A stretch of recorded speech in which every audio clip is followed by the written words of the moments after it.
our freely elected representatives adopt this constitution as the supreme law of the Republic.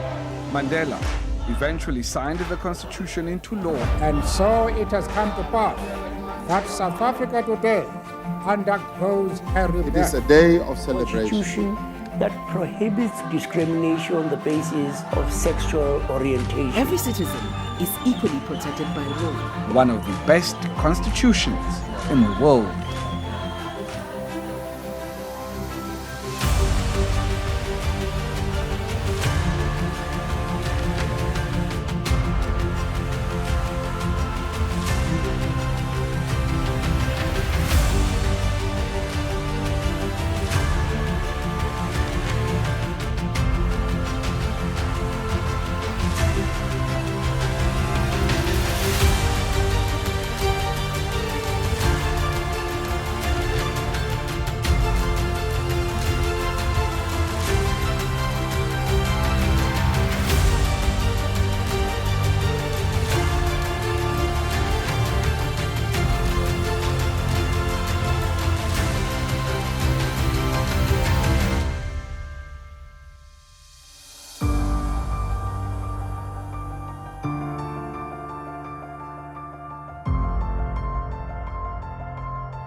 So my name is Tracy Gumete. I am an activist, a queer scholar within UKZN, working very closely with the Ujamaa Center, which is a research institution that is based at the school but does a lot of practice work, a lot of action and reflection that is community-based and contextual, intersecting between faith, justice, and lived realities, and bringing that into conversation with the understanding that you cannot really transform communities without really interacting with the bodies that are most affected by the injustices that we see, informed by faith, informed by theological interpretations, informed by theological practices.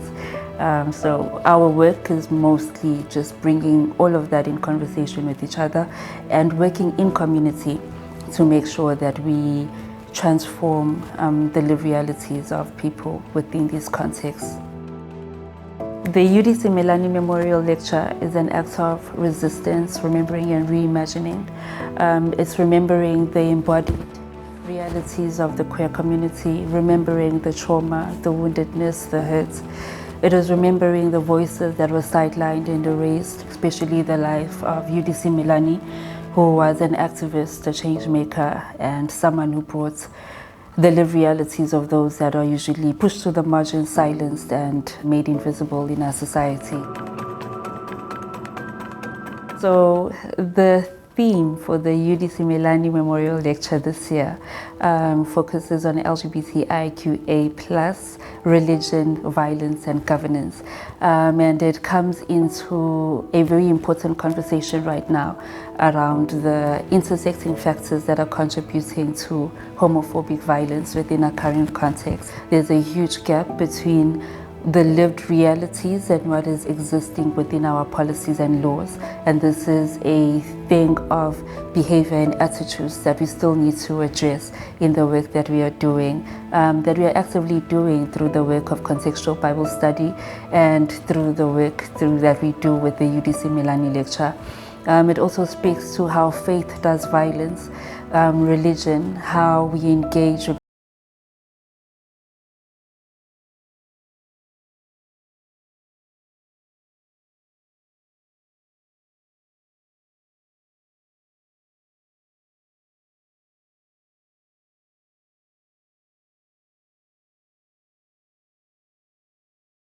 realize that we cannot change or transform our context only from the ground. We need people at a higher level who are placed in spaces of influence, such as this year's speaker, Deputy Minister Steve Letsike, based in the Office of the Presidency, under the Women, Youth and People with Disabilities portfolio. Having the deputy minister part of the space not only brings us in connection with government, but also brings us in connection with the lived realities that she has also engaged, brings us in connection with some of the harms and some of the stories that she has also been able to capture within the field and has brought to government. So having that speaking from her level gives an idea that government has placed people who are resources in change making, in policy making, and people who will interrogate and make sure that we re-examine the factors, the laws, the policies, and re-examine the gap that we need to close between LGBTI realities and the human rights that are so beautifully written in our constitution but are not fully realized.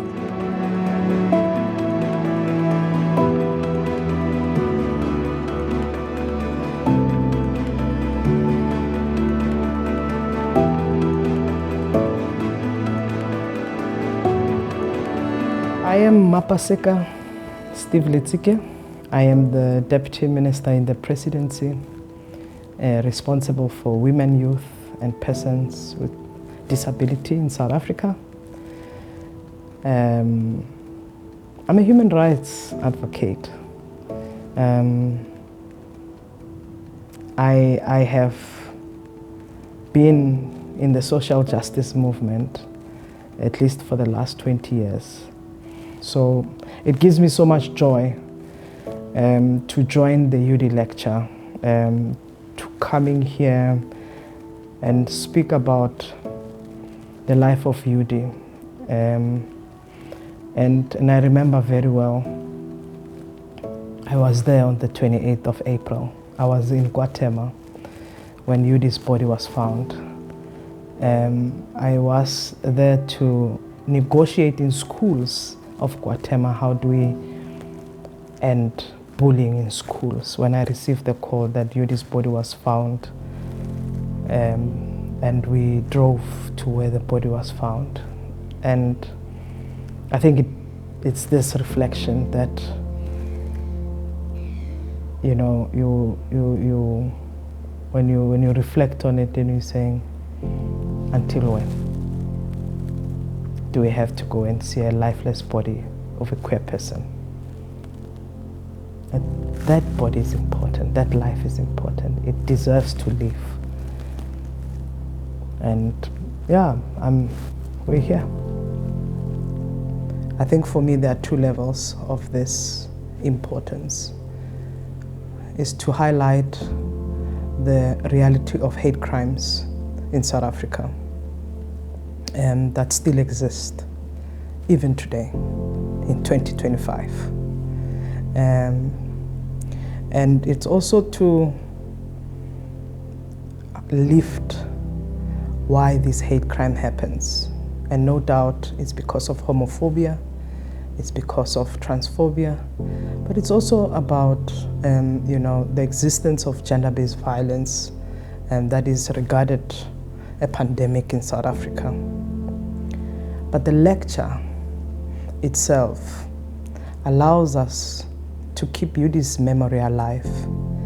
It allows us to reflect on who Eudy was, not only just to herself and her family, but who Eudy was in South Africa. Not just a woman born in Guatemala, but she was a soccer player. She was a nation builder. She was a daughter to her family. She was a friend, she was a sister. She was a queer activist. And I think the people in South Africa and globally deserves to hear about who Eudy Simelane was, and deserves to know the truth to her life, but to the realities that many queer people still experience.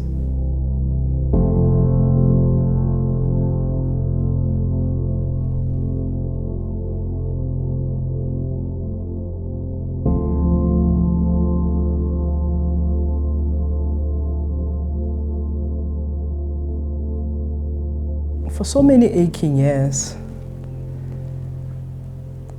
LGBTI people have been silenced.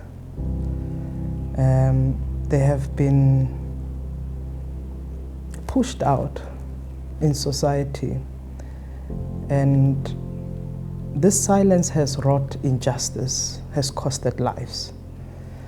It has been deemed un-African, and even you continue to see, whether in person or online, that LGBTI people experience stigma and discrimination. And this is the same country that has a constitution that became the first in the world to protect persons on the basis of their sexual orientation. So for me, you reflect on the legal framework, and that we definitely know that protection is in the law. But protection is not only the one piece that we need. Protection that means a daily life of individual goes beyond the legal framework. That you protect them because they are human beings and their rights should not be violated. And when you look at this experience and you ask yourself a question, why is this happening? I think one should not try to shy away to name things as they are, that we still have the legacy of colonialism that exists. And that legacy had deemed to have oppressive system in it that made people doubt who they are, that interrogated and built inferior and complex things that often people, when they reflect, you doubt whether, as a black person, you know, why were we told for the longest time that white is better? Why are we told for the longest time that women must submit? Why are we told the only normal way is to being heterosexual? These are oppressive systems, but they are systems. People design rules, they design a particular way of living, expression, and that on its own creates instability amongst people. The rot in society exists. It's deep. And the way it's deep, you can't change this overnight. It was protected legally. It was taught daily using religion, using culture and tradition. Those two social institutions still hold so much power, so much influence, that your message today, you have to say it every day to change the hearts and minds of the people, to saying there are alternative learning. That even when you're saying the two institutions, there's nothing wrong even with religion or culture, there's nothing wrong. It's that culture and religion mustn't be weaponized to actually destroy people. And we find this a lot, that why hate crimes, why violence exists, it's these systems of oppression, its attitude, its behavior, its acts, its victimization, its judgment that leads to the actual act of victimization itself.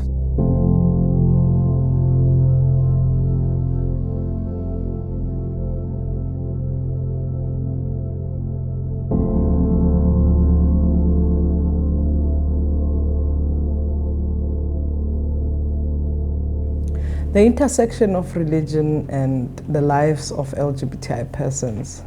First, I think there must be a sense of appreciation, particularly if you have, or if you come from a family or community of faith. You are brought up into a particular doctrine. Now, what does this mean for a young young person, even before I identified as a lesbian myself, because I think one only discovers that they are lesbian when they start being attracted to the next person. And I want to reflect back to my childhood as just an ordinary girl who just didn't want to conform to, you know, the way one has to express as being a girl child in the house. What does it mean? I said the first thing that I refused to do was wearing a skirt. I just didn't understand why. Why should we be subjected to a skirt or a dress? So, and both churches required, the code of conduct was exactly that. And I constantly asked my faith leader, what am I bringing to church? And that was a big question for me. What am I bringing really as a church leader, as a reverend? What are you looking for me to commit to this church? And he said, your heart. And I was convinced. And I said, it's my heart that I'm bringing to church. And if you are going to influence my thinking and the way I see being in the faith base, it had to do with my heart. It had to do with my mind. So why does it matter for me to wear my pants and still keep the same heart? And I'm reflecting on this because it's important to me, because even my own gender expression as an 8-year-old was interrogated, as a 10-year-old, as an 11-year-old. And to a day when I confirmed in church, it had a lot to do with what was I wearing. Did it change my heart? It didn't. And I think many gay and lesbian people in the country and globally, they are questioned because of their expression, the way they dress. But for a moment, I think people must question their hearts. And if queer people's hearts are not the kind of hearts that embodies the image of God, then we have something to then interrogate. But the religious and the faith space have rejected queer people, not because of their hearts, but they've rejected because of what they believed they represent, and which is often the standards that they've set to what women and men should look like, a heteronormative picture.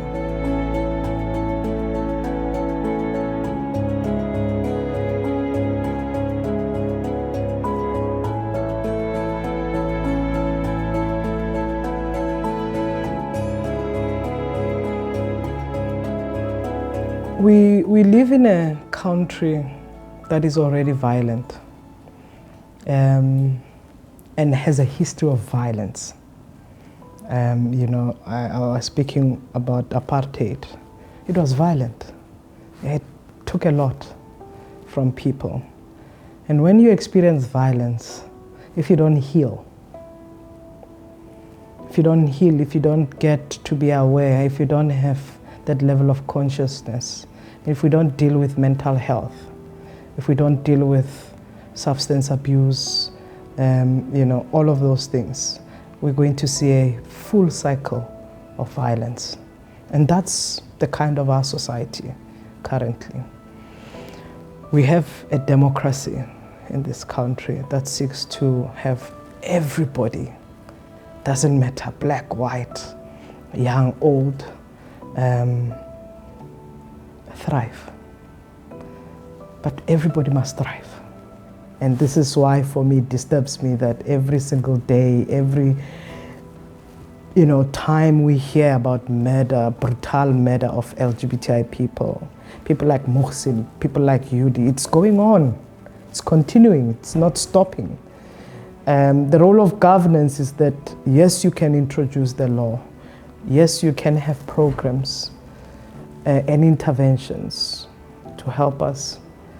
But also what we know is that we are not able and we are not going to regulate what happens in the homes. But we are able to deal with how we assist families into their well-being. And also when victimization happens, there's a response. And we've got a government that cares, that spends so much money to building awareness, deal with cyber bullying, deal with school bullying and so forth. But we also want parents, guardians, families, society, religious leaders, every member of society to play their role. And that for me is key. And those are some of the gaps that exist in society. But we also want men, which are predominantly the biggest perpetrators, to stop. We need to care what happens to a boy child, what happens to a man, because if we do not support men as well, they become monsters. If we don't care about their well-being, they become things that we don't want in society. So while we care about everybody else, we still also have to care about them so that they end violence. They must help us end violence.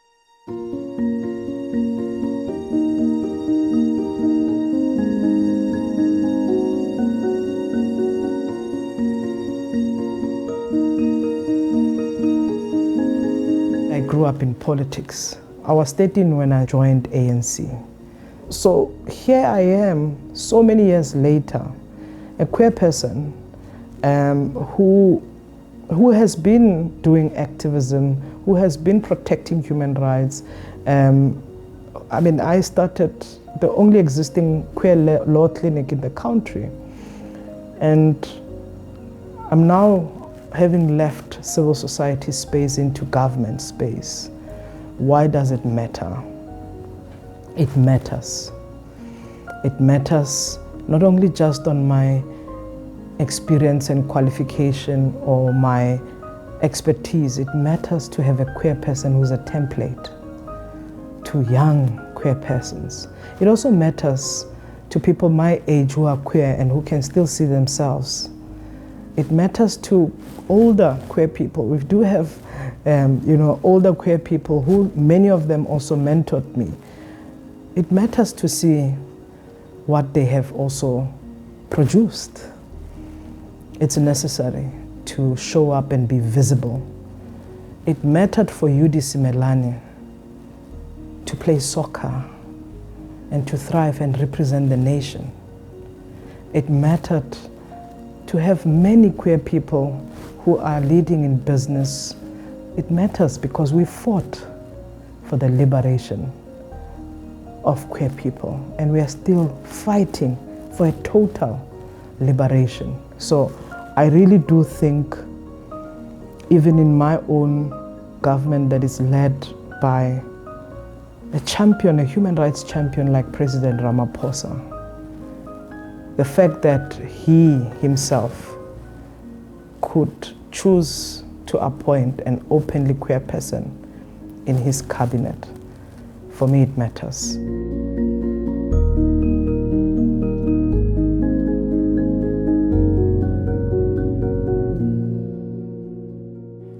I think the first thing for me,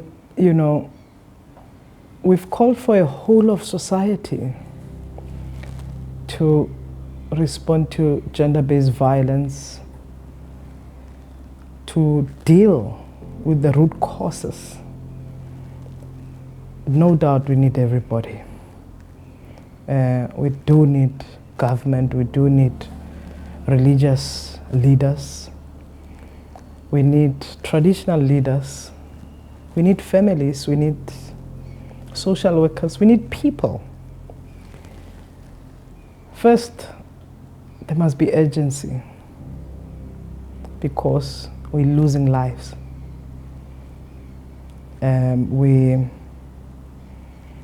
Even when you have survivors, their dignity is stripped off.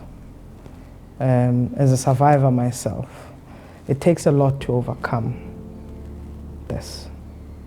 What helps us to heal and what helps us to restore peace within self. Because our minds are busy, our souls are disrupted, our bodies are sites of crime. Our society can be better to prevent. We can set up safe spaces, for people to prevent gender-based violence, to prevent hate crimes. We can raise awareness and educate society, sensitize service providers.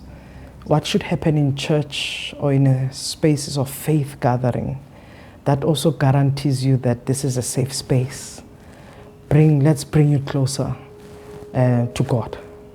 And you feel that we are representing that safe space of faith and restore healing.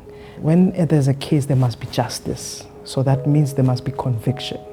And many of the challenges that we have, Eudy's case took so many years to complete.